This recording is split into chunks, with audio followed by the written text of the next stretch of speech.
Welcome back to Predicting the NFL with Mickey G, and also happy Thanksgiving. There's a bit of a wind going on outside, but hopefully you can't hear that because that would mess with audio, and that's not good. But last week it did pretty well, did decent, above average, around where I usually am. Went 9-5, not bad. We've now moved over the 100 win mark, or 100 correct, whatever you want to call it. 108-68, so that's pretty exciting. I like that as well. However, we did get all three of these special games wrong, which takes us now to 6-6 in the game of the week, 7-5 in the Crapfest, and 2-10 in the upset. So not too much positive happening in that direction. But besides that, let's move into the 60-second recap in 3, 2, 1. Here we go. Will the Texans squeeze past the Colts to get themselves a good division victory? The Jets surprised the Raiders and myself, absolutely destroying them. So that was pretty crazy. Frank Gore passes Barry Sanders on the all-time rushing list, taking himself to number 3. Browns destroy the Dolphins. Absolute annihilation has happened, and that was pretty crazy. The Falcons returned to their previously scheduled programming of being bad. So that's very sad for them and for me who picked them. The Seahawks received 5 turnovers from the Eagles, so Seahawks get an easy dub there. The Duck comes in, gets the Steelers the win there. Crazy stuff. The Bears beat the Giants, nothing really exciting. Dwayne Haskins gets his first win against a Michigan team. How poetic during rivalry week. Michael Thomas and DJ Moore excel in New Orleans. Wide receiver screens as well as other things kill the Jaguars. Mark Cooper doesn't get a ball. 49ers destroy the Packers, and despite great jerseys, wasn't a great game. All Lamar. And I went a lot over that time on the 60-second recap, but hey, that's fine. Moving into the predictions here, the first game on our list is in fact our Crapfest of the week. It is the Jets at the Bengals. Now, this game is full of fun and excitement because the Bengals have not won a game yet, and the Jets, they've been winning lately. They've been showing up some stuff. I don't know what's happened down there in New York or Jersey, wherever you want to say they are.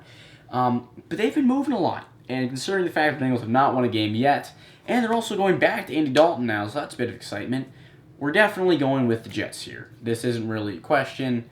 It's moving on to the next game, which is the Raiders at the Chiefs. Now, if last week had gone differently, and the Raiders have been the ones to absolutely annihilate the Jets, I might have maybe upset of the week picked the Raiders, but not anymore after that terrible performance. The Chiefs are getting this one. Wow, that was bad. Next, we have the Titans at the Colts. The Titans who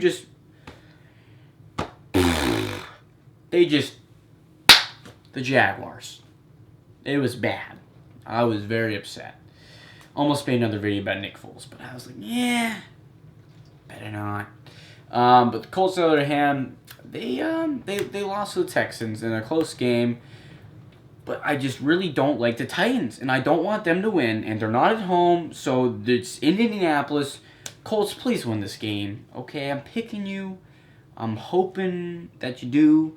Both you guys destroy the Jaguars, so it should be up for anyone here. Colts, please. Thank you. Next, we have the Chargers at the Broncos. Now, the Broncos is a team that I thought maybe they'd sneak something in there. Beat the Bills, but no, I was incorrect. Chargers, on the other hand, they got a little bit of a bye week. Maybe a week that Phillip can get his things together and not have 3 or 4 interceptions in a game. So I'm going to go with the Chargers in this one. I think they're the better team, and they've got the better players if they play to their potential. So Chargers getting this one. Next, we have the Browns at the Steelers. Now, the Duck is starting this week. There is no Mason Rudolph expecting to play, which makes things exciting. Because not necessarily that Duck is an extremely superior quarterback. It's just that at this time, Mason Rudolph is not the man for the job. And the Duck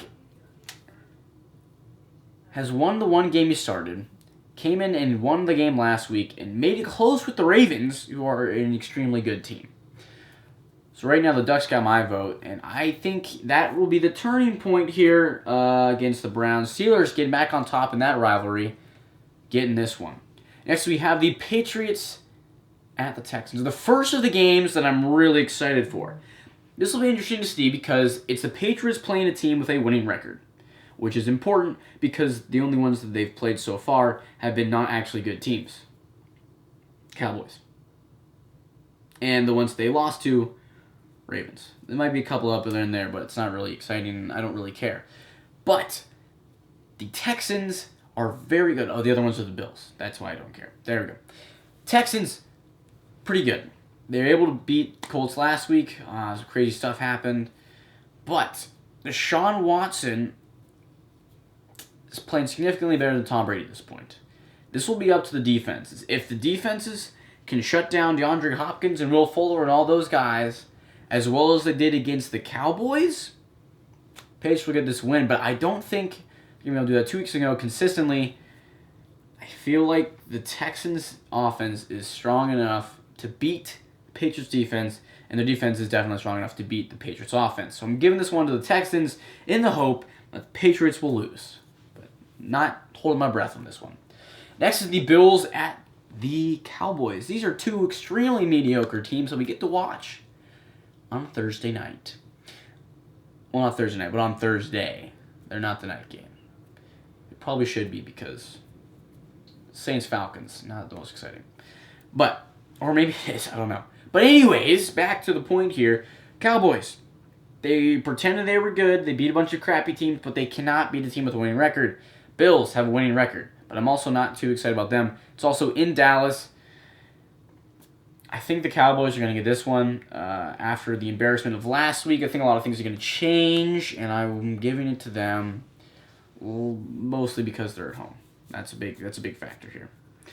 Next, we have the Eagles at the Dolphins. The Eagles are a team that have no healthy wide receivers, and Carson Wentz is struggling to complete passes. Not totally on him. I was watching a video on Twitter that showed from a former Eagles wide receiver that was showing how they do their pass routes and how the guys just weren't running the right things. There was supposed to be a 6-yard curl type thing, and the guy goes to 7 or 8 and then turns around. So Carson Wentz throws it when he should be turning, and the guy doesn't turn, and it's an incomplete pass. Stuff like that. So a whole lot's going down in Philly, but they're playing the Dolphins. The Dolphins, who they have a couple wins for whatever reason, but I don't think it matters here. The Eagles are a superior team if they play like it, so they should be able to get a victory in this one. Next is the Buccaneers at the Jaguars. Now, the Buccaneers are an interesting team because famous Jameis Winston is almost guaranteed to have a turnover. Okay, he's almost guaranteed to have an interception. He averages at least 1 per game, if not 2, almost. So that's not really a good thing for your quarterback to do. Jaguars, on the other hand, have done an absolutely horrendous job on defense the past couple of weeks when it comes to the run game. But that's not what the Buccaneers are known for. Pass game, if they can focus on that and they can get pressure on Jameis, turnovers will be forced and good things will happen. Hopefully this week they will actually play Josh Allen as much as they said they wanted to. Doug Marrone, after the loss to the Colts, said, "We want to get Josh Allen more involved in the defense." He played the least amount of snaps he's had the entire season against the Titans because that makes sense. Not at all. So, hopefully that changes around. Nick Foles, I'm begging you to be productive. And now people are saying, if you look at the stats, he looks good on the stats. You know what else looks good in the stats? Joe Flacco having a Super Bowl MVP. But I don't think anyone's going around saying Joe Flacco's an elite quarterback. So don't be telling me that Nick Foles is either. Because what he has done at Jacksonville is taken the ball away from Leonard, running the game. Last week, very much better job. However, most of it was in garbage time, so I don't really care. And the inability to create big plays. All of the big plays created by the Jaguars the past 2 weeks have been because the receivers have made plays or have been so incredibly wide open that it'd be impossible to not have a good play. But anything special that he has done. Whereas Gardner Minshew, multiple times, has been able to make plays on his feet, which Nick Foles is not doing at all. Gardner, on the other hand, can also throw the ball deep, which is something Nick Foles cannot do, even though people were saying, well, that's one of his strong suits. Well, it's not anymore because he can't complete a ball over 10 yards. But I'm going with the Jaguars here because the Buccaneers don't have the best running game. So hopefully, positive things will happen. But I'm not holding my breath on this one either. Next, however, we have our game of the week. Another game I'm very excited for, obviously, because it is, in fact, the game of the week. It is the 49ers at the Ravens. That's right, folks. We have MB candidate Lamar Jackson facing off against the team with the best record besides Patriots, but they're not actually good. Buccaneers. Not Buccaneers. Wow, that's not even close to being the right team. The 49ers are looking great, especially after last week's absolute destruction of the Packers. Great job, by the way. I very much enjoyed that. Ravens, on the other hand, absolutely destroyed the Rams. Not that the Rams are good. They're kind of bad. They're super soft, which is one thing that my dad pointed out during the game that I noticed throughout. So that's really not a good thing. But the Ravens are on a hot streak right now. Lamar Jackson is looking phenomenal, and I can't see the Buccaneers being able to stop him. If the Patriots, who had, the best defense in the league at the time, unable to stop him, and with Belichick coaching, I can't really see the 49ers stopping him either. So I'm giving this one to the Ravens in our game of the week.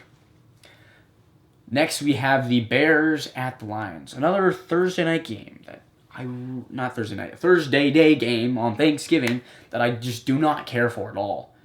It's the Bears, who are super depressing and not very good, against the Lions, who have lost their only interesting player, which is Matthew Stafford. Just thrown together in a great game on Thanksgiving, and I just really do not care. But I have to pick a team, and I'm going with the Bears here because Jeff Driscoll looked absolutely horrendous last week. So I think that Bears will be able to push through there on that one. Next, we have the Saints at the Falcons. This is the Thursday night game, the actual night game for Thursday. And, well, the thing is that the Saints lost to the Falcons earlier when they had the little special 2 games where they felt good about themselves. That's not going to happen this time. I can almost guarantee it. If it happens again, I don't know. Things and such will happen. But Saints, don't do that again, okay? I'm picking you to win. You're the superiorly better team. Do not get stupid losses to the Falcons, okay? Saints getting this one. Next, we have the Packers at the Giants. So, despite a bad loss last week, it's not going to matter. The Giants are terrible. Wow, they are bad. So the Packers are getting this one. It's just moving on to the next one, please. Next, we have the Redskins at the Panthers. Redskins, they might have got their first win under Dwayne Haskins, but that's because he was playing a Michigan team, and it is currently rivalry week. That is right. This week, the Ohio State Buckeyes take on the Michigan Wolverines, and will be a beautiful display of Ohio State's talent in absolutely annihilating the Michigan Wolverines.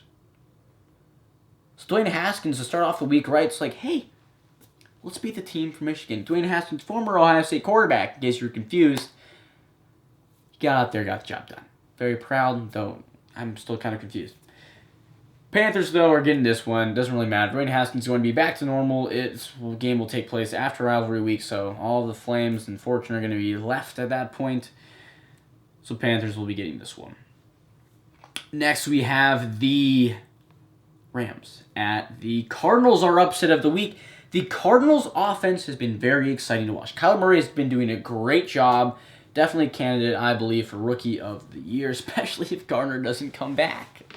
Because, he's not good enough to play for the Jaguars. No, he's definitely not. He's not going to end up with more wins on the season than Nick Foles. Are you kidding me? Nick Foles doesn't have to, win out the rest of the games or anything, does he? Crazy. Incredible. Wow. That's not going to happen. But anyways, back to the game we're talking about. Cardinals, looking nice. Rams, looking bad. Jared Goff is awful, and they should put in the boat. Because they need to switch up something. And I think Bortles is the man to do the job. Okay? But who cares? Cardinals getting this one. They're just more exciting. I like them better at this point. And Rams, you kind of suck. Stupid Ed. Trying to start fights with Marcus Peters. What an idiot. Man, finally we have another really, really good game that I'm excited for this week. We have the Vikings at the Seahawks. That's right. We got Kirk and the boys going up against a team above 500 record. So either Kirk's going to have to go out there and prove the haters wrong once again, or the Seahawks being the probably superior team because Russell Wilson is the absolute GOAT. Yeah. Gonna go with the Seahawks, mainly because it is in Seattle, and the 12th man just really brings things out here. Kirk, on the other hand, not the best in primetime games or against teams with winning records, so a lot of the carries are going to go to Dalvin Cook, probably. And if Kirk is the one that made have two decisions, I have more faith in Russell bringing his team there than I do Kirk. Russell's done it more often and things like that.